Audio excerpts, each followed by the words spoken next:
My son-in-law invited everyone on a family vacation except me. He said, "We only have enough money for tickets for us and my parents." My daughter added, "And we need a break from you."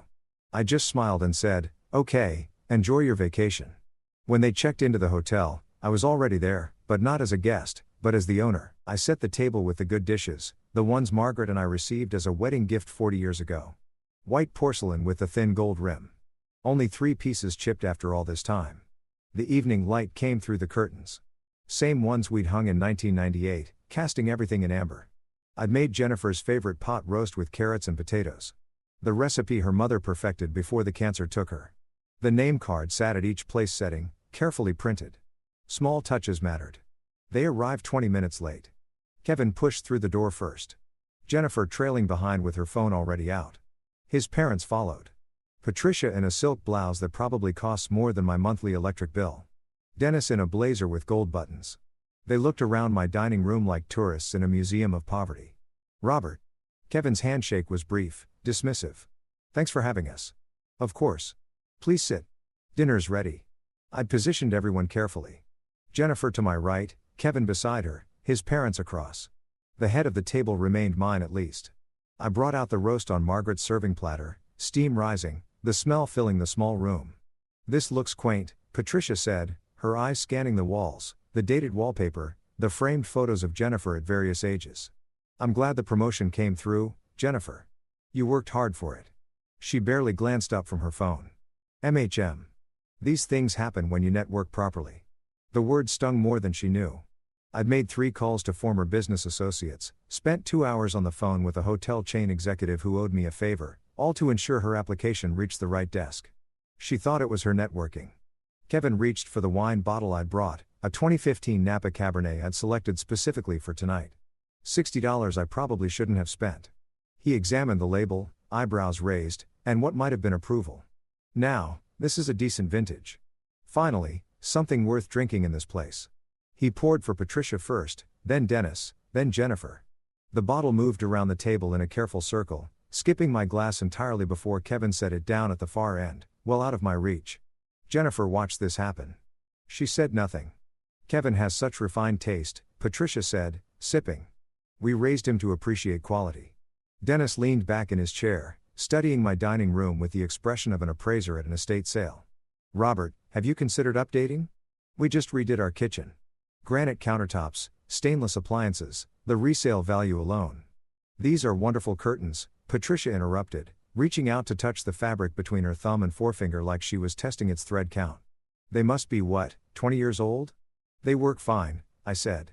Kevin shifted his chair, the legs scraping against the hardwood. He repositioned himself to create more distance between us, angling toward his parents, forming a wall with Jennifer in the middle. She turned her body to match his orientation, her back partially to me now. I passed the potatoes. Kevin took the bowl without looking at me. "So big announcement," he said, grinning at his parents. "We're doing a family vacation, St. Thomas, week long. Me, Jen, Mom, Dad, leaving the 21st. My fork paused halfway to my mouth. "That sounds wonderful. What resort?" "Paradise Cove, 5-star private beach, the works." He was animated now, gesturing with his wine glass. "My wine." We only had budget for 5 tickets. Us and my parents. The mathematics of that statement hung in the air. 5 tickets. 4 people listed. The exclusion was deliberate, calculated. "I can cover my own expenses," I said, keeping my voice level. "I'd love to join the family." Jennifer's phone slid across the table toward Patricia. Vacation photos loading on the screen.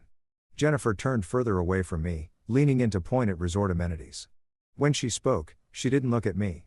"We need a break from you, Dad." The room contracted. Patricia and Dennis suddenly found their plates fascinating. Kevin jumped in quickly, his tone falsely apologetic. "It's not personal, Robert. Just you know how it is. Quality time with the immediate family." My hand had been reaching for the serving dish. I watched it freeze midair, detached like it belonged to someone else. Slowly, I lowered it to my lap. The pot roast sat untouched on my plate, congealing in its own juices. "Of course," I heard myself say, "I understand." I stood, the chair scraping back. "Let me get dessert." Nobody protested. Kevin was already refilling the wine glasses, everyone's but mine. As I walked to the kitchen, my plate was still full. Through the doorway, I heard Patricia asking about spa packages. Dennis suggesting golf excursions. Jennifer's laugh, light and easy, the way it used to sound when she was 12 and I'd take her for ice cream after school. I didn't get dessert. I walked past the kitchen, down the hall, up the stairs to my bedroom. Behind me. The conversation continued without pause, without my absence even registering. I closed the door and sat on the edge of my bed, still wearing the same jacket I'd worn to Jennifer's wedding, the same one I'd worn to her promotion dinner last month, the same jacket Kevin's family had just mocked. Through the floor, I heard more laughter, the clink of glasses, my wine, my table, my home, their celebration. Something shifted then, precise and cold, like tumblers falling into place inside a lock. The house settled into silence around 10 o'clock. I heard doors closing downstairs. They were staying in the guest rooms, of course. Too much wine to drive home safely. My wine. I sat on the bed's edge, jacket finally removed, draped over the chair. The same chair where I'd laid out my clothes that morning, hopeful this dinner would bring us closer. Sleep wasn't coming. I knew that already. I removed my reading glasses, cleaned them with my shirt hem, put them back on. The bedroom looked the same as it had for 20 years. Margaret's jewelry box still sat on the dresser, empty now, everything inside sold to pay for her final hospital bills that insurance wouldn't cover. Jennifer had been 23 then, fresh out of college, crying at the funeral. I'd held her hand through the entire service. When did her hand let go of mine? The memories came in fragments, non-linear, each one sharp. The wedding, $35,000. Most of my savings at the time. Jennifer in her dress, radiant. Kevin beside her, looking vaguely uncomfortable in his tuxedo. I'd written the check, thinking, this is what fathers do. This is love made tangible. The car. $15,000 for the down payment on their Tesla. The one they drove past me last Christmas without stopping, heading to Kevin's parents for dinner. Just a loan, Dad. We'll pay you back. That was 4 years ago. I'd stopped asking about repayment after the first year. The furniture for their first apartment. The emergency roof repair they couldn't afford. The credit card bill $8,000 that Kevin explained away as temporary cash flow issues. Every time I'd written the check. Every time Jennifer would hug me and say, "You're the best, Dad." I stood restless, and walked to my home office down the hall. The laptop sat on the desk, password protected, containing a life my daughter knew nothing about. I opened it, entered the code, watched the screen illuminate. 4 properties. The hotel in Tampa bought in 2008 when the market crashed, renovated, turned profitable within 18 months. The boutique inn in Sarasota, acquired in 2012. 2 bed and breakfasts in St. Augustine, purchased as a pair in 2019. All managed through Wilson Holdings LLC, all generating steady income, all completely invisible to my family. Current total value, $3.2 million. I'd built this empire quietly, deliberately after Margaret died. Working double shifts at the hospital where I'd been a facilities manager, saving every extra dollar, learning real estate investment through night classes and weekend seminars. The LLC was registered under my middle name, Thomas, to keep it separate, private. I told Jennifer I was taking on extra work to stay busy. She'd never asked for details. I opened my spreadsheet. $70,000. That was the conservative estimate of what I'd given them over 12 years, not counting tonight's dinner, not counting the phone calls I'd made to secure her promotion. $70,000. And they needed a break from me. Around 3 o'clock in the morning, I walked to Jennifer's childhood bedroom. The guest room now stripped of most personal items, but a few photos remained on the wall. Jennifer at 8, gap-toothed hugging me at Disney World. Jennifer at 16, holding her first place debate trophy, my arm around her shoulders. Jennifer at 21, college graduation. Her smile genuine and proud. I touched the frame. The glass was cool under my fingertips. When had that girl disappeared, dawn came slowly, gray light creeping through the windows. Around 7, I heard voices downstairs. Low, conversational. Jennifer and Kevin awake early talking in the kitchen. I moved to the hallway barefoot, staying close to the wall. The old house had good acoustics if you knew where to stand. At the top of the stairs, their voices carried clearly. We just need to approach it right. Jennifer's voice, that careful tone she used when manipulating situations at work. Make him think it's his idea. He's sitting on equity he doesn't need. Kevin, dismissive as always. This house is way too big for one person. I pressed my back against the wall, listening. He's stubborn about it, Jennifer continued. But if we frame it as simplifying his life, the old man doesn't have expensive taste anyway. Probably be happier in a 1-bedroom. Jennifer's laugh, small, complicit. He did wear that same jacket to my promotion dinner and my wedding. I looked back toward my room where that jacket hung on the chair. Same one. She was right. Once we get the house sold, Jennifer said, her voice gaining confidence. We can pay off the cards and maybe look at that bigger place in Winter Park. Your dad won't even notice the difference. He'll just be happy to help the family. Kevin's tone twisted the phrase into mockery. Help the family. The family that needed a break from me. The family planning to convince me to sell my home, Margaret's home, so they could upgrade theirs. I returned to my bedroom with the same careful precision I'd used to approach the stairs. Closed the door silently, sat at my desk, opened the laptop again. My hands didn't shake. That surprised me. They should have shaken. Instead, they typed Paradise Cove Resort, St. Thomas for sale. The listing loaded. Luxury beachfront property, 80 rooms, private marina, established clientele. Asking price $1.85 million. The photos showed pristine beaches, infinity pools, couples drinking cocktails at sunset, the same resort where my daughter planned to vacation without me, funded by my wine money, my dinner hospitality, my endless forgiveness. I opened my leather journal, the one where I tracked my hotel acquisitions, wrote financial notes, planned expansions. On a fresh page, I wrote the number, $1850,000. Then I wrote August 16th. Then I wrote Paradise Cove. My handwriting was steady, precise. I stared at those words for a long moment, then checked the property details again. Owner retiring, motivated to sell. Closing possible within 60 days. Contact Martin Reeves, Commercial Properties International. Downstairs, Jennifer and Kevin were probably making coffee now, planning their pitch to get me to downsize, to simplify, to free up money for the family. I looked at my laptop screen at that resort glowing in Caribbean sunshine and something crystallized in my chest. Not rage. Rage was too hot, too chaotic. This was colder, sharper. This was clarity. I pulled up my business bank account, the one Jennifer didn't know existed. Available liquid assets after reserving operating capital. $2.1 million. Paradise Cove Resort, St. Thomas, I said aloud to my empty room. For sale $1.85 million. I wrote it again in my journal, underlining it twice. The sun was fully up now, light streaming through those old curtains Patricia had mocked. Downstairs, my daughter was planning to take my home. In 10 days, she'd be lying on a beach I was forbidden to visit, drinking cocktails I was deemed unworthy to share. I smiled. It wasn't a happy smile.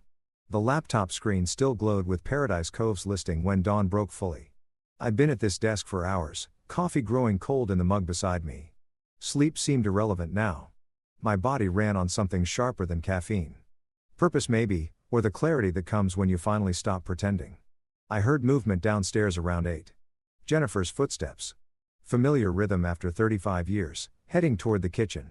I waited 3 minutes, then followed. She stood at the counter pouring coffee, still in her pajamas, hair pulled back. I'd set out her preferred creamer earlier. French vanilla, the expensive kind. Small details. I still knew them all. Morning, I said, reaching for a mug. Hey. She didn't look up from her phone. I poured slowly, measuring my tone. Kevin mentioned you're taking a trip soon somewhere tropical. St. Thomas, Paradise Cove Resort. We leave next week. Sounds lovely. How long week? The 21st through 28th. She sipped her coffee, scrolling through something on her screen. She didn't ask if I'd reconsidered joining. The exclusion was settled fact not worth revisiting. Well, enjoy it, I said. You've been working hard. Thanks. She glanced up briefly, almost surprised by the sentiment, then returned to her phone. Kevin Unk's voice carried from upstairs. He was on a call. Something about quarterly projections. Jennifer finished her coffee, rinsed the mug, and headed back toward the guest room. I listened to her footsteps fade, then returned to my office, Paradise Cove Resort, August 21st through 28th. 7 nights, I pulled up satellite imagery. The property sat on the northwest coast of St. Thomas, tucked into its namesake cove. 25 rooms arranged in a horseshoe around a central pool, single road access. Nearest competitor marked 15 miles north. Boutique operation independent ownership recently listed due to I scrolled through the realtor's description. Owner's urgent financial situation. Motivated seller, my favorite words. I opened my locked drawer and extracted the files I'd need. LLC documentation for Wilson Holdings. 3 years of tax returns showing legitimate business income. Bank statements proving liquid assets. Evidence of capacity. Then I reached for my phone. Robert Wilson calling for account services. The banker picked up on the second ring. I'd been with this bank for 20 years. Moved enough money through their hands to warrant immediate attention. Mr. Wilson, how can I help? I paced to the window, watching Jennifer and Kevin load their cars outside. Workday routine. They had no idea. I need access to $1.9 million within 48 hours. Combination of liquid accounts and the credit line against the Tampa and Sarasota properties. Silence then. That's aggressive timing, Robert. May I ask? Investment opportunity. Time sensitive. Can you do it? I'll have preliminary approval by end of business today. Good. I'll wait for your call. I hung up before he could ask questions. Through the window, Jennifer's car pulled out of the driveway. Kevin's followed. 30 seconds later, the house settled into quiet. I spent the next 4 hours researching everything about Paradise Cove. Ownership history, revenue patterns, guest reviews, mostly positive, some complaints about data decor, and slow Wi-Fi. Staffing structure, lean operation, general manager named Amanda Parker, running day-to-day, owner increasingly absent. Current occupancy rate 62%. Plenty of room for improvement, but the bones were solid. The bones were perfect. By 2 o'clock in the afternoon, I drafted my approach. I called David Richardson's office, got his secretary, scheduled an emergency consultation for 4 o'clock. Then I drove downtown 20 minutes through Orlando traffic, rehearsing my explanation with each stoplight. Keep emotion out. Present this as business with personal motivation, not revenge. Strategic acquisition. David's office occupied the 14th floor of a glass tower on Orange Avenue. He met me in the conference room, tie loosened, reading glasses perched on his head. Robert, your message said urgent. I spread documents across his polished table, the Paradise Cove listing, my financial statements, a handwritten timeline showing I needed ownership by August 20th. He studied them, expression shifting from curiosity to concern. You want to buy a hotel in the Virgin Islands in 72 hours? Yes. May I ask why the impossible timeline? My daughter is vacationing there August 21st. She doesn't know I'm buying the property. I need to own it before she arrives. David removed his glasses completely. Set them down with care. That's Robert. I understand there's personal motivation here, but acquiring commercial property in the Virgin Islands with 72 hours of due diligence is professionally inadvisable. The property is already listed. The owner is motivated. I have the capital. What's the actual legal risk? He sighed. The sound of a lawyer recognizing a client who won't be deterred. Title issues, undisclosed liens, structural problems. You're buying sight unseen. I'm buying strategically in this. He tapped my notes about the house. You want your Orlando property in an irrevocable trust? With me as sole trustee and beneficiary, no one can force a sale without my consent. You understand this means Jennifer can't inherit it in the standard way if something happens to you. I understand perfectly. David studied me across the table. Whatever he saw there, and I knew what he saw, the same cold clarity I'd felt since dawn, made him nod slowly. I'll need to bring in a Virgin Islands attorney, someone local who knows the territory. Do it. Bill me whatever it costs. Robert. He leaned forward. What did she do? I met his eyes. She needed a break from me. I'm giving her one. He didn't press further. Smart man. I left his office at 5:30, drove home through rush hour, called Michael Thompson from the car. Thompson Notary Services. Michael, it's Robert Wilson. I need trust documents prepared.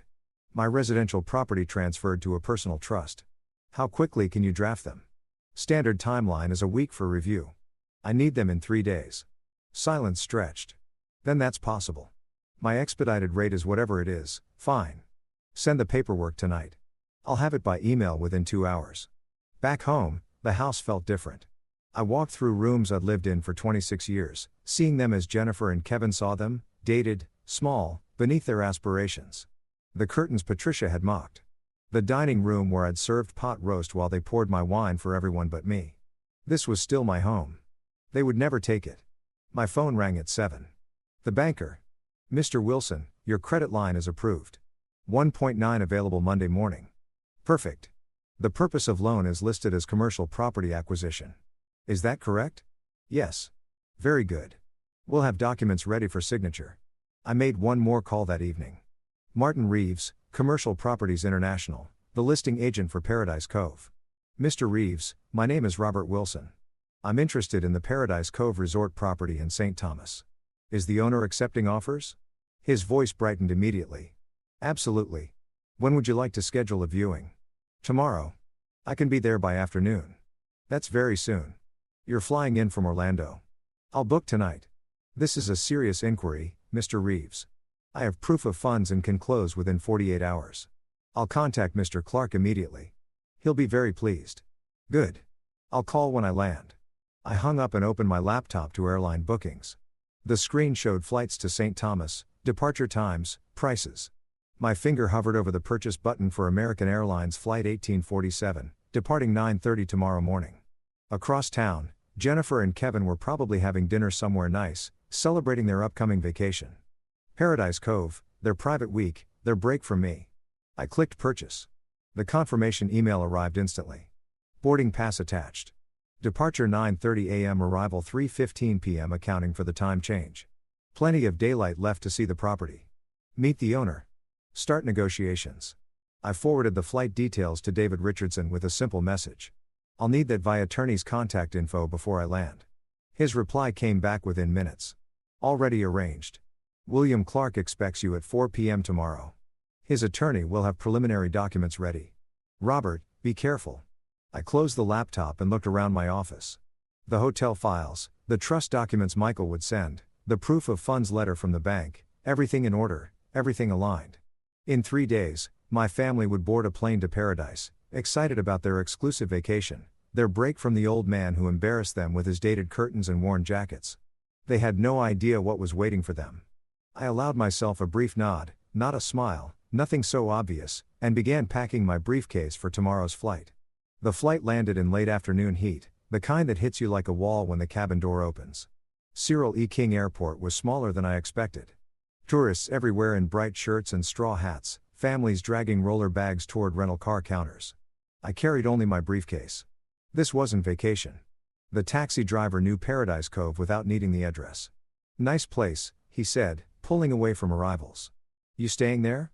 Business meeting? He nodded, navigating through Charlotte Mall's narrow streets, past cruise ship terminals and duty-free shops, then up into the hills. The road wound along the coast, occasional glimpses of turquoise water between palm trees and resort developments. 15 minutes later, we turned onto a private drive marked by a weather-worn sign. Paradise Cove Resort. The property was smaller than the photos suggested. A horseshoe of 2-story buildings painted pale yellow, arranged around a central pool that needed resurfacing. The lobby sat at the horseshoe's base, worn tile floor, ceiling fan clicking unevenly, furniture that had been expensive once but showed its age now. Beautiful bones beneath the neglect. A man waited in the lobby, late 50s. Shoulders slumped in a way that spoke of defeat before we even shook hands. Mr. Wilson. William Clark. His grip was weak. His smile didn't reach his eyes. Thank you for meeting me on short notice. When someone says they can close in 48 hours, I make time. He gestured toward the grounds. Would you like a tour? We walked the property slowly. William pointed out features, the renovated kitchenettes in each room, the private beach access down a stone stairway, the small restaurant that served breakfast included with roommate. His voice carried the tone of a man reciting facts he'd repeated too many times, hoping they'd sound better with repetition. I built this place 20 years ago, he said as we reached the pool. Poured everything into it. Market changed, big resorts moved in, and I understand business is timing. He looked at me with something like gratitude. You're not going to tear it down, turn it into condos. I'm keeping it as a hotel. I have plans for it. Relief washed across his face. We continued walking past rooms with ocean views, standard rooms facing the garden, the small gym with equipment that hadn't been updated this decade. Everything functional, nothing failing, just tired. A woman emerged from the office building, tablet in hand, professional despite the heat. Early 40s, dark hair pulled back, efficient movements. Mr. Clark, the Johnsons checked out early.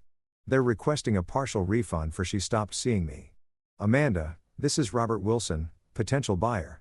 Amanda Parker, my general manager. She extended her hand without hesitation. Firm grip, direct eye contact. Will you be keeping the current staff? We're small but efficient. I'm evaluating everything. What's your role here? General manager. I handle daily operations, bookings, guest services. How long? 8 years. I nodded. 8 years meant she knew every system, every guest complaint, every vendor relationship. That knowledge had value. Good. I'll need that. We left her returning to her office and continued to William's space, a cramped room behind the front desk, paperwork stacked on every surface, computer showing an outdated reservation system. He gestured to a chair and I sat, briefcase across my lap. Your listing says 1.85, I said. I can close in 48 hours at 1.72. All cash. Minimal contingencies. William's fingers drummed the desk once. That's acceptable. When can we start paperwork? Today. Now. I opened my briefcase, pulled out the offer David's office had prepared. William read it slowly, lips moving slightly. When he looked up, something had shifted in his expression. Hope maybe, or just exhaustion ending. You're serious? Completely. I slid my bank letter across his desk. Proof of funds, ability to close immediately. He read it twice, then set it down with the careful precision of someone handling something precious. I'll call my attorney. We can have preliminary documents by tonight. I'll be at the Marriott if you need me. I stood, extended my hand. We'll close this, William, by Friday. His handshake was firmer this time. I spent that evening with David's Virgin Islands contact, a sharp-eyed attorney named Sarah Chen, who walked me through title documents, inspection reports, and existing bookings with the speed of someone who'd done this too many times. She flagged minor issues, permits needing renewal, vendor contracts transferring with ownership, staff employment agreements. The property is sound, she concluded around midnight. Financially distressed, but structurally solid. If you're comfortable with the accelerated timeline, I see no reason not to proceed. Draw up closing documents. I want to sign Friday morning. She nodded, already making notes. By Thursday afternoon, we sat in William's office again. Him, me, Sarah, and William's attorney handling the final review. Numbers aligned, documents signed. I wired the deposit. $172,000, 10% down. William's hand trembled slightly when we shook on it. You're saving my life, he said quietly. I didn't respond. This wasn't about saving anyone. Friday morning, the final closing took 3 hours. Wire transfers, title transfers, keys exchanged, ownership documents filed with the Virgin Islands Recorder Office. By noon, Paradise Cove Resort belonged to Wilson Holdings LLC. I sat alone in what was now my office, reviewing the paperwork with the strange detachment of someone who just executed a plan that still felt surreal. Then I opened Amanda's reservation system, scrolling through August bookings there. August 21st through 28th. Morgan Party, 4 guests, Deluxe Ocean View Suite, prepaid deposit, balance due at checkout. I took a photo of the screen with my phone, then called Amanda to my office. She arrived within minutes. Professional weariness in her expression. New ownership meant uncertainty, and she was smart enough to be cautious. Amanda, thank you for coming. Please sit. She sat, tablet ready, prepared to take notes or defend her position. I wasn't sure which. I'm keeping you on as general manager. Your salary increases 15%. Effective immediately. Her eyes widened slightly. Thank you. You'll earn it. I have specific instructions regarding operations. First, I pulled out the handwritten list I'd prepared. These room reassignments and pricing adjustments take effect August 21st.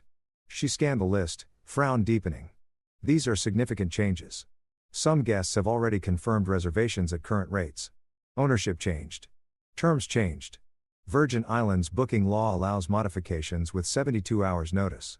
That's technically correct, but guests won't be happy. There's one reservation in particular.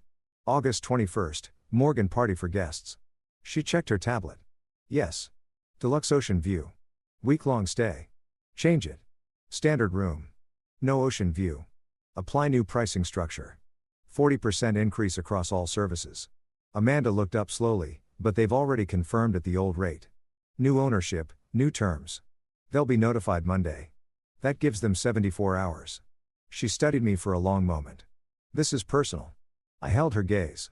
This is business. Will you follow these instructions? Another pause. Then she nodded. Yes, sir. When they arrive and express surprise about the changes, you will inform them that I am the owner. Not before. Understood? Understood. Good. I'm flying back to Orlando tomorrow. You have my contact information for anything urgent. Otherwise, I trust your judgment on daily operations. She stood still holding the list, clearly processing what this meant. May I ask the Morgan Party? Who are they to you? Family, I said. They wanted a break from me. I'm ensuring they get exactly what they asked for. Understanding dawned in her expression, followed by something that might have been sympathy or might have been respect. She didn't ask further questions. I'll make the changes today. Thank you, Amanda.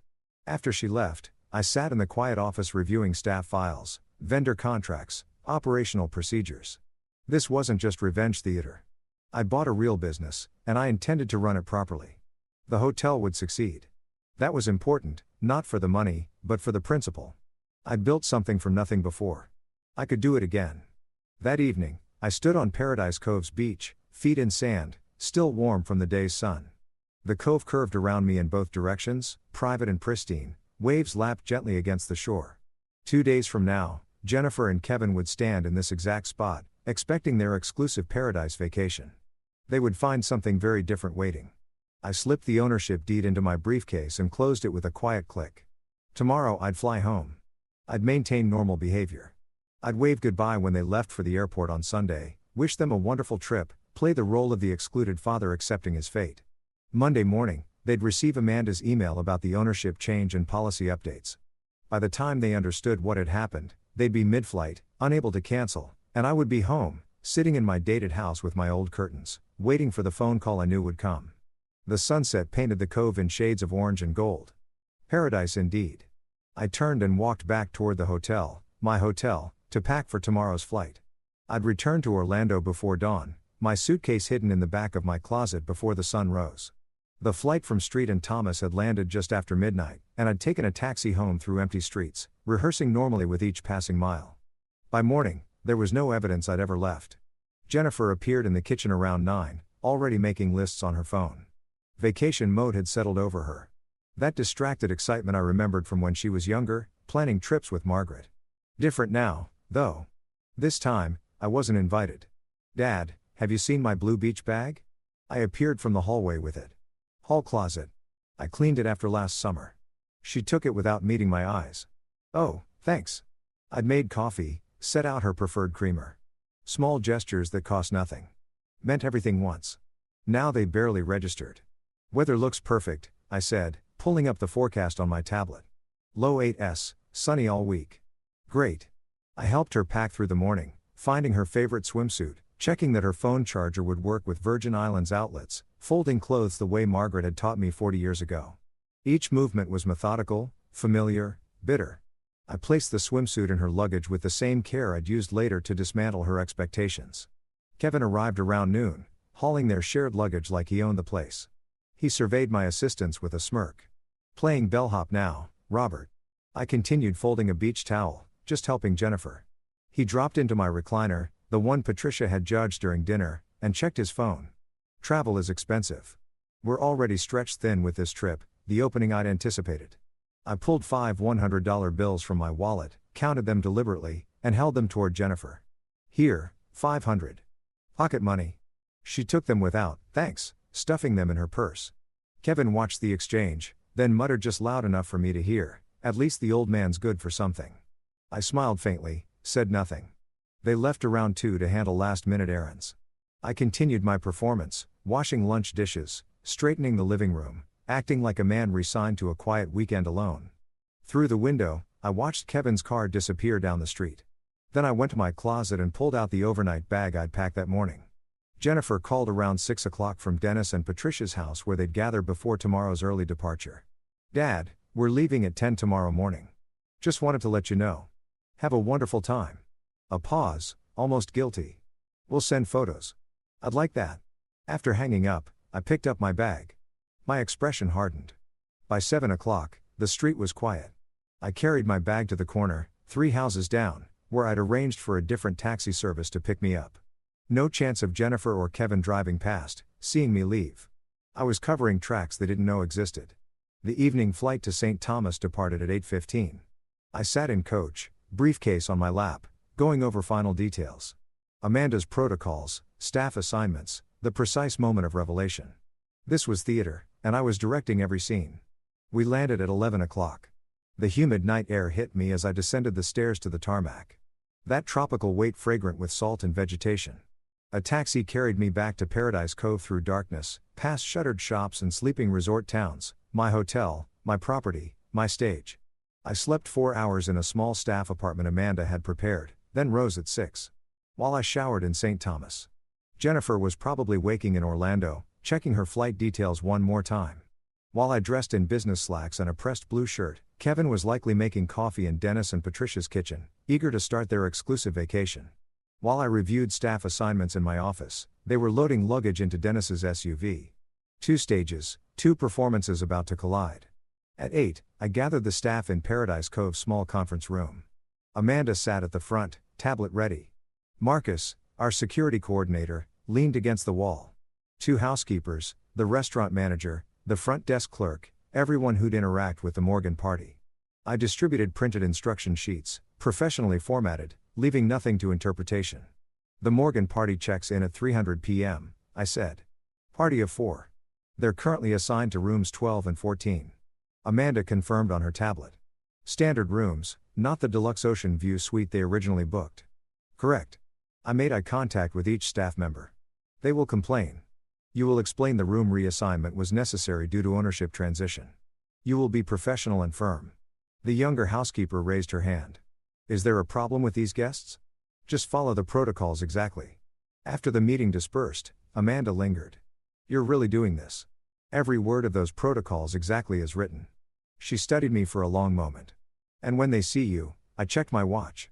11 a.m. local time. The Morgan family was boarding their flight in Orlando right now. Dennis probably telling nearby passengers about their exclusive boutique resort. Patricia showing photos on her phone. They were walking down the jetway into a plane that would bring them here to me completely unaware. They'll see the owner of this property, I said. Nothing more, nothing less. Amanda nodded slowly. She'd chosen her side. I spent the next hours inspecting preparations. Walked through rooms 12 and 14. Standard accommodations with parking lot views. Tested the water pressure.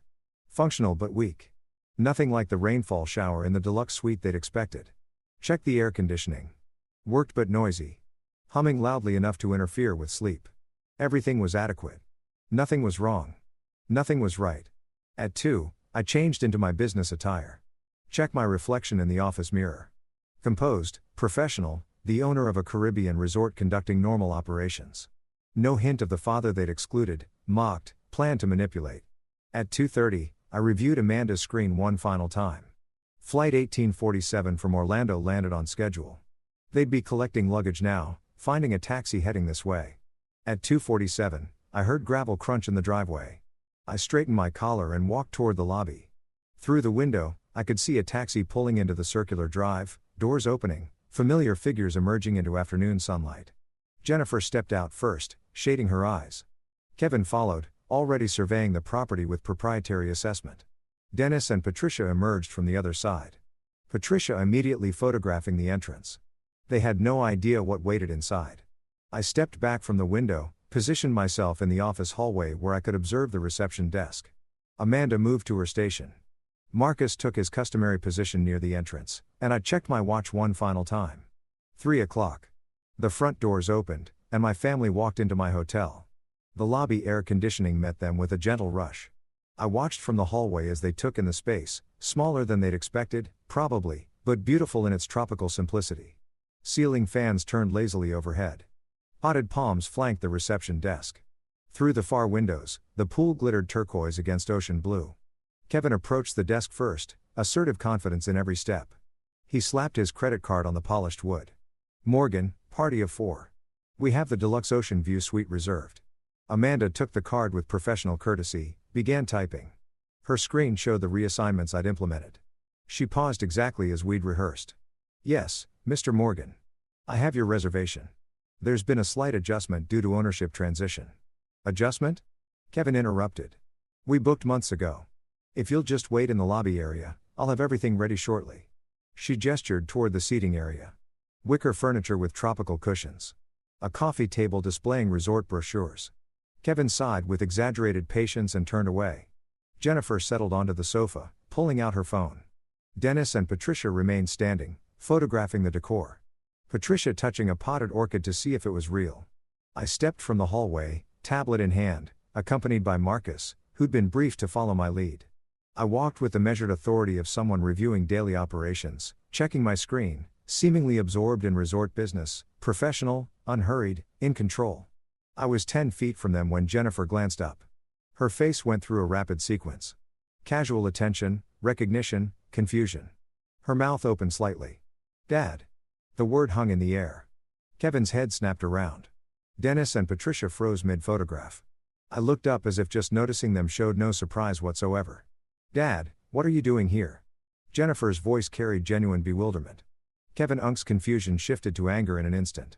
Are you serious? You followed us. I met his gaze evenly. I work here. That stopped him. His expression cycled through incomprehension, then settled into contempt. He laughed, a harsh, incredulous sound that echoed off the tile. You work here? What? You got a job at our resort to spy on us? Dennis moved closer to Patricia, whispering too loudly. This is inappropriate. Completely inappropriate. This is harassment, Kevin said, voice rising, taking an aggressive step forward. I want you out of here now. Other guests in the lobby turned to watch. A couple at the opposite sofa exchanged glances. An elderly man reading a newspaper lowered it slowly. I didn't move. I'm conducting business. Your business is ruining our vacation. Get out. Jennifer stood, trying to insert herself between us. Kevin, maybe we should know. He cut her off, then turned to Amanda. Get your manager. Get security. I want this man removed from the property. Amanda signaled Marcus, who moved smoothly forward, not threatening, just present. Professional hospitality industry de-escalation, positioning himself, creating space, radiating calm authority. Sir, please lower your voice, Amanda said. You're disturbing other guests. Kevin's face wrinkled. I'm disturbing. He's the one stalking his own daughter. Marcus stepped closer, voice quiet but firm. Gentlemen, let's keep things calm. Kevin rounded on him. Tell this man he needs to leave. We're paying guests. Amanda stood, drawing every eye in the lobby. When she spoke, her voice carried perfect clarity, each word distinct. Mr. Wilson is the owner of Paradise Cove Resort. As of August 19th, you are his guests. The silence that followed was absolute. Even the ceiling fan seemed to quiet. The couple on the sofa stared openly now. The elderly man had abandoned all pretense of reading. Kevin Unk's mouth worked soundlessly. Owner? Jennifer looked at me, color draining from her face. You bought this hotel? I met her eyes. I did. Patricia's phone clattered to the tile floor. Dennis grabbed his wife's arm, steadying them both. Kevin recovered first, aggression surging back. This is insane. You can't. I can, I said, cutting him off with the same calm I'd maintained throughout. I did. Now, Miss Parker will finish your check-in. Your rooms are ready. Kevin Unk's fist clenched at his sides. His breathing had quickened, face still flushed. This is we booked in good faith. This is our vacation. You can't just your reservation stands, Amanda interjected smoothly. Paradise Cove Resort honors all existing bookings. There have been some adjustments due to the ownership transition, which is standard practice. If you'd like to review, I don't want to review anything with him here. Kevin Unk's voice had dropped to something dangerous. This is a setup. This whole thing is a setup. For the first time, I allowed myself a small smile. This is a hotel. You made a reservation. You're checking in. Everything is entirely standard. Jennifer sank back onto the sofa, still staring at me like I was someone she'd never met, which I suppose was accurate. How long have you? She couldn't finish the question. I closed the purchase on Friday. That's 2 days ago, Dennis said faintly. We booked 3 months ago. Ownership changes happened, I said. The property was listed. I made an offer. Business. Kevin turned to Amanda, ignoring me completely. Fine, we'll check in and then we'll be filing the complaint with the tourism board with consumer protection. This is fraud. You're welcome to file whatever complaints you wish, Amanda replied. Your confirmation number is in our system. Everything is documented. Shall I continue with check-in? She slid the registration form across the desk. Kevin snatched a pen and signed with violent strokes. Jennifer sat motionless, phone forgotten in her lap. Patricia had retrieved her phone from the floor, but seemed uncertain what to do with it. Dennis kept glancing between me and Kevin, calculating something. Amanda typed efficiently, then reached beneath the desk for key cards. She set 2 on the counter.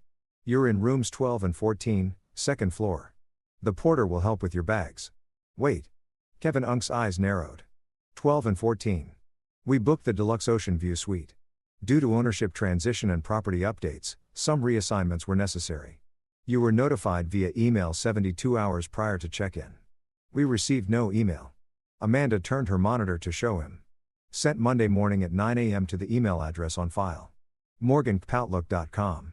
Kevin pulled out his phone, scrolled violently through his inbox. His face changed as he found it. He read, his jaw tightening with each line. This says the rates increased 40% across all services. That's correct. New ownership implemented updated pricing again. You were notified within the legal window for modification. This is, he looked at me, understanding finally dawning in full. You did this deliberately. I said nothing. Didn't need to. Jennifer stood slowly, moving to the desk, taking one of the key cards with a hand that visibly trembled. She still hadn't looked at me again. Couldn't maybe. Your rooms are on the second floor, Amanda repeated. Breakfast is included. Served 6 o'clock to 10 a.m. in the restaurant. Checkout is 11 a.m. on the 28th. Do you have any other questions? Kevin opened his mouth, closed it, opened it again. No, he finally said, wonderful. Enjoy your stay at Paradise Cove Resort. The porter approached with their luggage cart. Jennifer followed him toward the stairs like someone in a dream. Patricia held Dennis's arm as they trailed behind. Kevin remained at the desk a moment longer, staring at me with undisguised hatred. You'll regret this, he said quietly. Perhaps, I acknowledged. But not today. He grabbed the second key card and followed his family toward the stairs.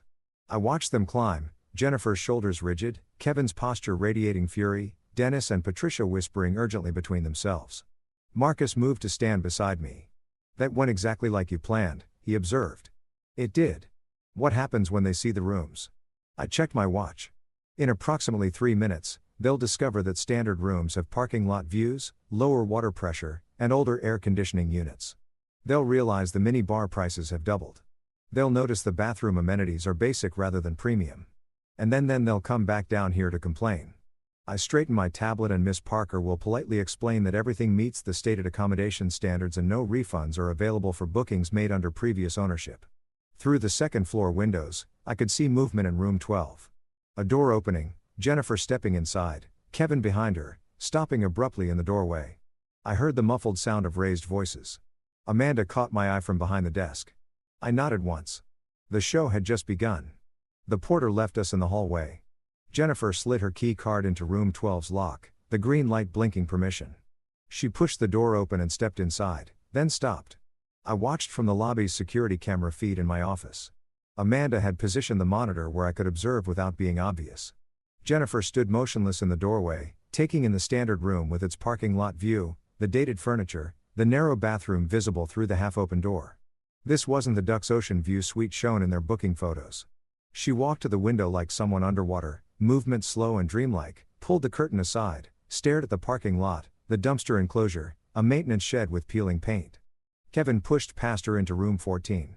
His parents assigned space, already complaining.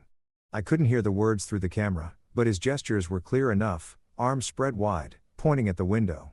Dennis appeared behind him, face sagging with comprehension.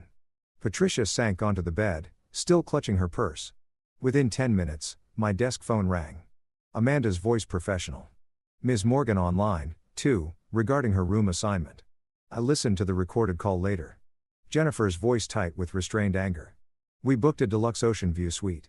This is a standard room with a parking lot view. Amanda's response exactly as scripted. I apologize for the confusion, Miss Morgan. During the ownership transition, we had to reassign several reservations due to renovation scheduling. Your rate remains the same. Can we upgrade? Pay the difference? I'm afraid the Ducks rooms are fully booked through your checkout date. Jennifer hung up without responding. That evening, they attempted dinner at our restaurant, the only dining option within walking distance. I'd positioned myself at a corner table with paperwork spread before me, reviewing actual operational reports while remaining visible, professional, untouchable, the owner conducting business. When their menus arrived, Kevin's expression shifted. He pulled out his phone, scrolling through screenshots he'd saved of our old pricing. His jaw tightened. The server approached his summons with practiced patience. These prices don't match your website. New management implemented updated pricing yesterday, sir. All platforms were updated simultaneously. Kevin looked across the restaurant at me.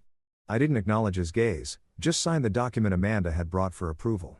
He approached my table a moment later, Dennis trailing reluctantly behind. I looked up with mild attention. The prices on this menu don't match what's on your website. New management, new pricing. Updated yesterday across all platforms. That's convenient timing. That's business, Kevin. If the rates don't suit you, I'm sure other properties would welcome your reservation. His face colored. The nearest hotel is 15 miles away. I returned to my paperwork. Then I suppose our rates are competitive. He stood there another moment, breathing through his nose before returning to his table. Their simple dinner, nothing extravagant, just entree and drinks, cost them $180 before tip. I watched Patricia's face when the bill arrived. She looked like she'd bitten something sour. The next morning brought new complications. At precisely 6 a.m., maintenance began work on the hot water system. The pipes ran through the walls adjacent to rooms 12 and 14. The sound was impressive, hammering, clanging, water rushing through old plumbing. Perfectly legal, perfectly timed. I conducted my morning property walkthrough at 6:15, clipboard in hand, happening to pass their rooms just as Dennis emerged in his bathrobe, hair standing at angles, looking haggarded. Morning. Sorry for the noise. Necessary repairs should wrap up by 7 o'clock. He blinked at me, too tired to form a response. I continued my inspection, noting items on my clipboard that had nothing to do with him. By the third day, the pattern was undeniable. Wi-Fi became unstable. Functional in the lobby and restaurant, mysteriously dropping in their specific rooms. Our technician shrugged apologetically. Island infrastructure. Sometimes signals don't reach certain areas. Room service orders were delayed. Not excessively, nothing actionable, but 60 to 90 minutes instead of the promised 30 to 45. Kitchen backup during peak hours happens sometimes. Pool hours were adjusted for cleaning. The announcement went to all guests. Routine maintenance 2 to 4 p.m. daily. Prime afternoon hours. Dennis and Patricia had planned to spend those hours poolside. Each incident alone was minor. Together they were suffocating. Kevin documented everything. I saw him through the window photographing his parking lot view, timing his room service order with his phone stopwatch, recording the Wi-Fi disconnection. He was building a case, collecting evidence. For what exactly, I wasn't sure, but it didn't concern me. Everything I'd implemented fell within acceptable hotel operations. Maintenance happened. Wi-Fi had outages. Kitchens experienced delays. There was no violation of any standard or law, just consistent inconvenience. On August 23, Kevin confronted me near reception. Laptop open, showing documentation. The Wi-Fi in our rooms doesn't work. I glanced at his screen. Amanda mentioned connectivity issues. We've contacted the service provider. When will it be fixed? I checked my watch. They indicated 24 to 48 hours for technician availability. The business center and lobby have stable connections if you need internet access. This is ridiculous. This is island infrastructure. I don't control the telecommunications provider's schedule. He slammed his laptop closed and walked away. By August 24th evening, the family was fragmenting. I observed from my office window as Jennifer sat alone by the pool. During the brief hours, it remained open.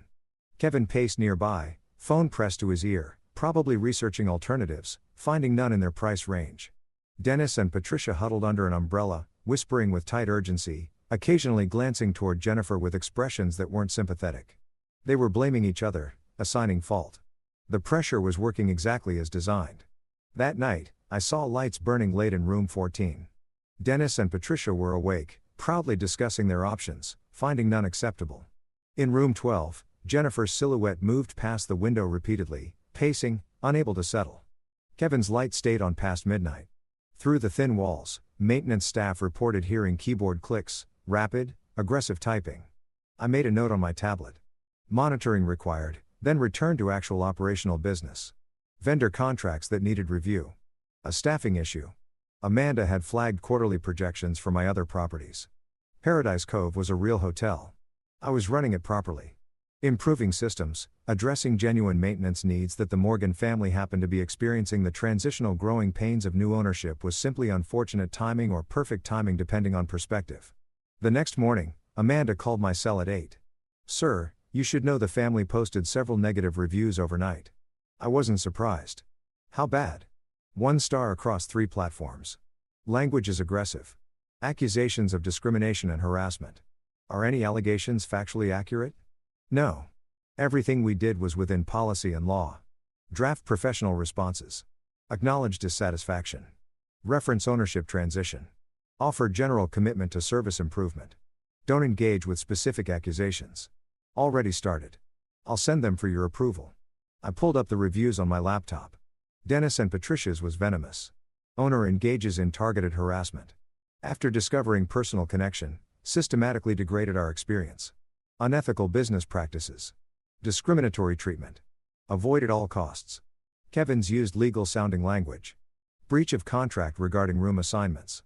Unauthorized price increases. Owner has clear conflict of interest. Consumer rights violations. Will be pursuing legal recourse. I read them twice, analytical rather than emotional. They were angry, desperate, grasping for weapons they didn't have. My responses, drafted carefully and reviewed by Amanda, went live by noon. We regret this guest's dissatisfaction. Ownership transitions occasionally require operational adjustments as we work to improve service standards. We appreciate all feedback and remain committed to providing quality hospitality, professional, unassailable, untouchable. In room 14, I imagined Kevin refreshing the review sites, seeing my response, realizing it gave him nothing to attack. 3 more days until checkout. 3 more days until they'd face the bill, calculated at new rates, including all service charges, resort fees, and incidentals. 3 more days until they'd return to Orlando and discover what I'd done with the house. I smiled briefly, alone in my office, then returned to work. Kevin's response appeared online at 7 the next morning, detailed, methodical, citing specific statutes he'd researched about consumer protection in the Virgin Islands. He'd spent hours on it. I could tell from the precise timestamps, the legal citations, the desperate professionalism of someone grasping for leverage. It was impressive. It was also useless. By 9 a.m., he was sitting in a local attorney's office. I learned this later from Amanda, who heard it from our restaurant server, who'd overheard Kevin making the appointment by phone. Small island, small resort, information traveled. The consultation cost him $350. I knew because he complained about it loudly to Jennifer in the hallway afterward, voice carrying through their open door. The attorney had found nothing actionable. Price changes were legally implemented with required notice. Room reassignments during ownership transitions were within hotel rights. Maintenance was routine.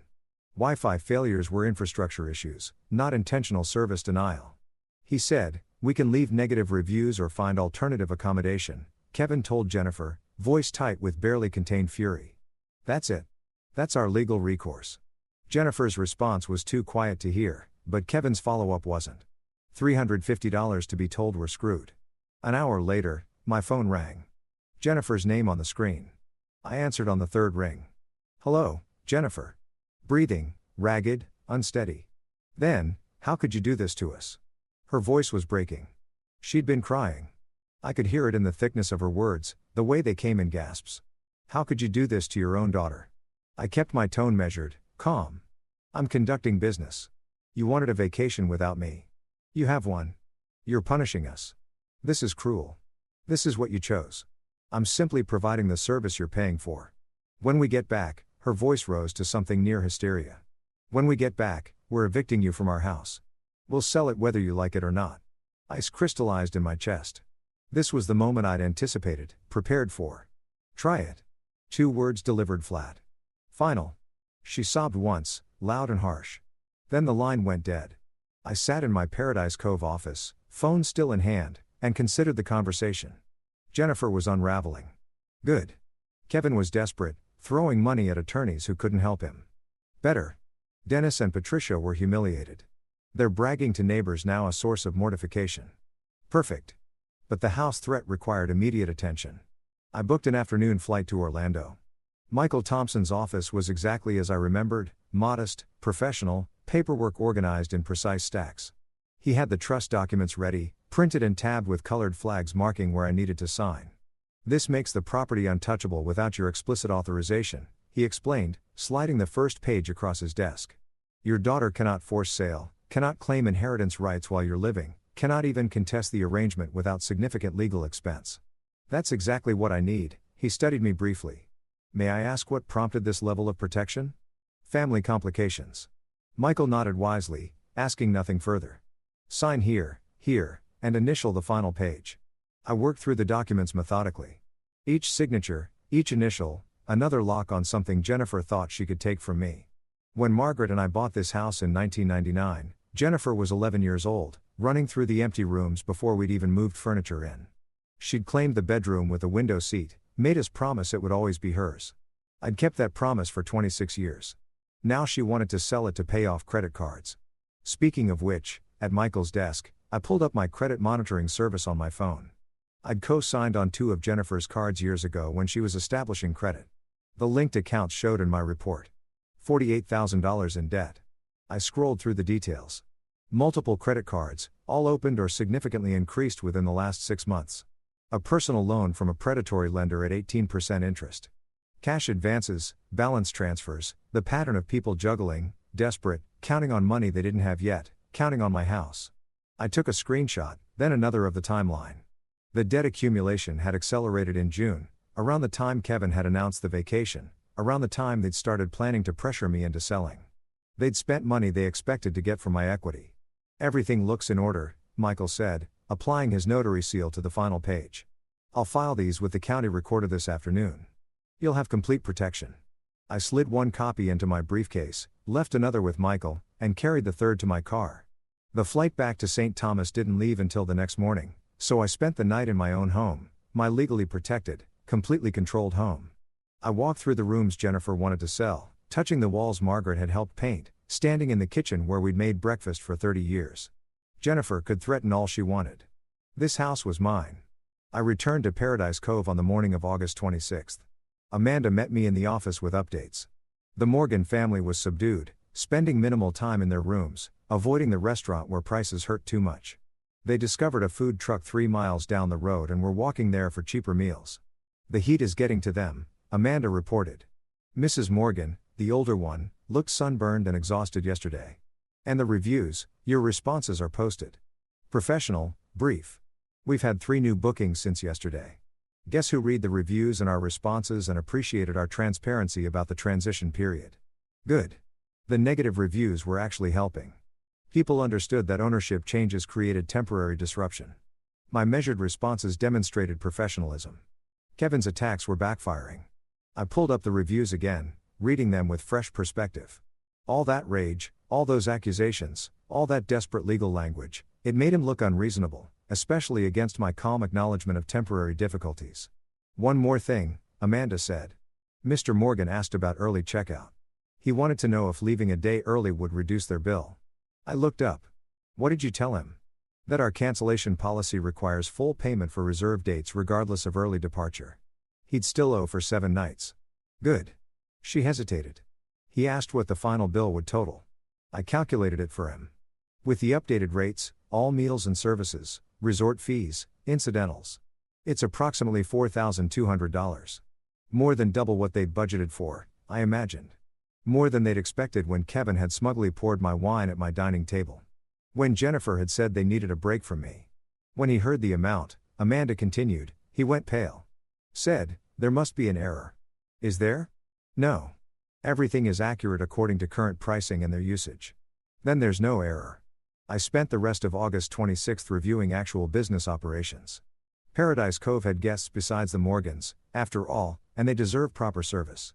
I approved Amanda's staffing schedule, reviewed the quarterly maintenance budget, and met with our food vendor about supply chain improvements. By evening, I was genuinely tired from legitimate work. Through my office window, I saw the Morgan family sitting separately around the pool, not together, separately. Jennifer on one lounge chair, Kevin on another 10 feet away, Dennis and Patricia at a table, Dennis reading something on his tablet, Patricia staring at nothing. They'd stopped talking to each other. The vacation they'd been so excited about, the exclusive boutique resort experience they'd bragged about to neighbors had become a prison sentence they were enduring in isolated silence. One more day until checkout. One more day until they'd face that $4,200 bill. One more day until they'd return to Orlando and discover the house was beyond their reach. I opened my briefcase, pulled out the trust document copy, and read through it one final time. Every clause, every protection, every guarantee of my absolute control. The house was mine alone. And from Amanda's report, they had no idea what waited for them at checkout. I allowed myself a moment of satisfaction. Not joy, not cruelty, just the cold satisfaction of pieces falling into place exactly as designed. Then returned the document to my briefcase and locked it. Tomorrow would bring the final moves. Tonight I'd let them sit with their expensive mediocrity, their shattered vacation dreams, their fragmenting family unity. Tonight, I'd let them wonder what else I'd planned. They'd find out soon enough. I spent August 26 reviewing final details with Amanda. The Morgan family, she reported, had requested early checkout, departing the 27th instead of the 28th. Trying to escape a day early, as if leaving sooner would somehow erase what had happened. They seem eager to get home, Amanda said diplomatically. I imagine they are. She pulled up their account on her screen. The final bill is ready for review. I studied the itemization, room charges at current rates, restaurant meals, room service orders, resort fees, incidentals, every charge legitimate, every price legally posted, the mathematics of consequence calculated down to the last dollar. Process it exactly as shown, I said. No adjustments. Morning of the 27th, I watched from my office window as they carried luggage to the reception area. Dennis moved slowly, looking older than he had a week ago. Patricia kept her sunglasses on despite being indoors. Kevin's posture was rigid, controlled fury in every movement. Jennifer walked last, shoulders curved inward, diminished. Amanda greeted them with professional courtesy. Good morning. Checking out.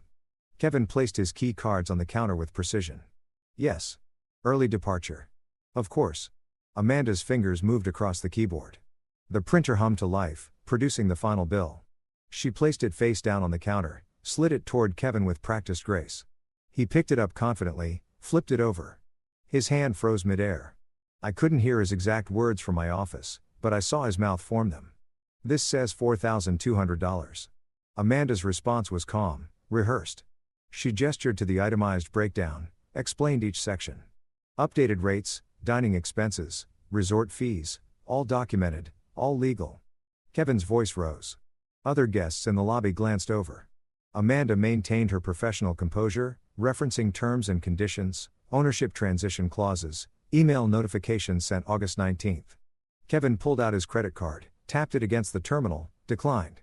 He tried again, entering the PIN manually this time. Declined. He yanked out a different card. The terminal beeped rejection. His face was white now, a sheen of sweat visible on his forehead despite the air conditioning. He turned to Dennis. I couldn't hear the exchange, but Dennis shook his head slowly, looking at the floor. Patricia pulled her purse closer to her body, protective. Jennifer stepped forward. She didn't speak, didn't meet Kevin's eyes, just handed Amanda her credit card and stared at the wall while the transaction processed. Approved. She took the receipt, folded it without looking, and put it in her purse. The family moved toward the exit like people leaving a hospital after bad news. Slow, silent, defeated. I didn't watch them drive away. They were no longer my concern. Amanda came to my office an hour later. They're gone. Thank you for handling that professionally. It was difficult to watch, she paused, even knowing the context. Consequences are always difficult. That's what makes them effective. I flew back to Orlando that afternoon. While they traveled in heavy silence, I could imagine it. The four of them unable to look at each other. Kevin staring out the airplane window. Jennifer with her eyes closed. Dennis and Patricia sitting in a different row. I reviewed Amanda's operational reports for the week. Paradise Cove had functioned well. Other guests had left positive reviews. The Morgan family's negative reviews had actually increased bookings.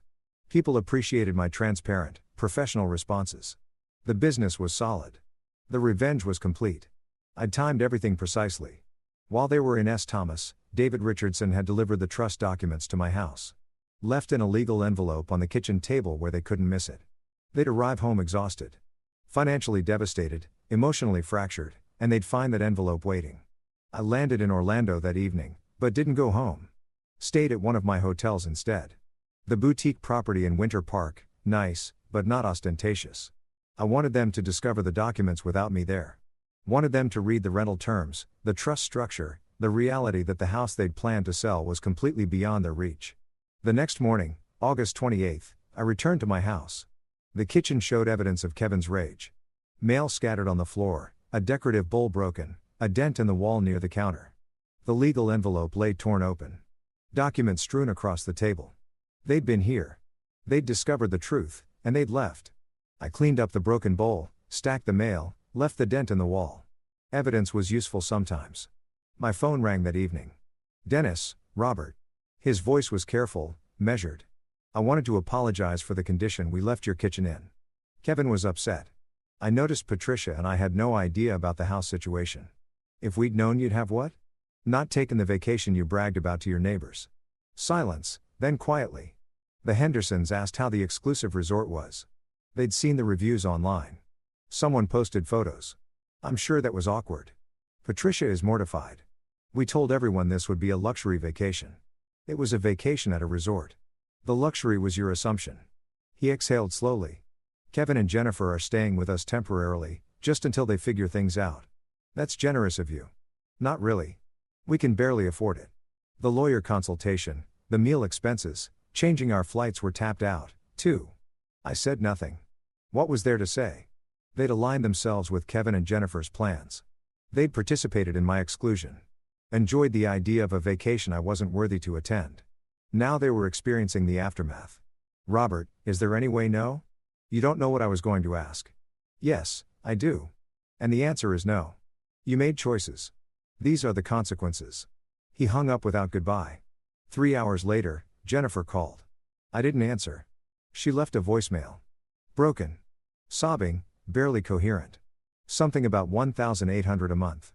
Something about debt. Something about Kevin blaming her for not controlling me. I listened to it once, then deleted it. This was exactly what needed to happen. They needed to sit with what they'd done. Understand the full weight of their choices. Jennifer's tears weren't repentance yet. They were self-pity. She was crying because of consequences, not because she genuinely understood her failures. That night, alone in my house with its dated curtains and worn furniture, I walked through rooms that had raised Jennifer from childhood to adulthood. Her bedroom still had the window seat where she'd read for hours. The kitchen still had the step stool I'd built so she could help Margaret cook. This house was filled with memories of a daughter I'd loved unconditionally. That daughter had disappeared somewhere along the way. Maybe she could come back. Maybe not. But I'd done what I needed to do, shown her that respect matters, that people aren't resources, that fathers, even ones with modest houses and old jackets, have dignity that shouldn't be casually trampled. Whether she learned from this was up to her now. I'd taught the lesson. The rest was hers to figure out. 2 days passed before she knocked on my door. I opened it to find Jennifer diminished. No makeup, simple clothes, exhausted beyond words. Dad, can we talk? I stepped aside. She sat on the sofa's edge, hands folded. I was a terrible daughter. You were always there, and I treated you like you were invisible. I'm so sorry. I kept my expression neutral. I didn't do this for revenge. I did it to show you what respect looks like. She nodded, tears falling. I didn't comfort her. She needed to sit with this. She returned September 2nd. Kaller and I are divorcing. He blamed me for not controlling you. She showed me divorce papers, credit counselor appointments, job applications. I'm taking responsibility. I wrote 2 options on paper. 1, you and Kevin pay what you owe. Then we're done. 2, you stay alone, pay rent, rebuild independently. Maybe we repair things. She pointed to option 2 without hesitation. No money from me, no shortcuts. I'm certain. September 5th, she brought cheap sandwiches. We ate on the terrace. I showed her my hotel portfolio, 4 properties, millions in assets. This was always you? Her voice broke. I didn't want money to change you, but I changed anyway. I became someone who saw you as a resource, not a father. We sat as evening settled. Not forgiveness yet. That required time, but not war anymore either. Same time next week? She asked. Same time after she left, I stayed on the terrace, thinking about what I'd built. Not the modest existence they'd assumed, but the successful life I'd been living all along. They'd never bothered to see it. Now Jennifer was beginning to. I'd set boundaries, demanded respect, shown her that consequences weren't cruelty, they were clarity. This was never about destroying her.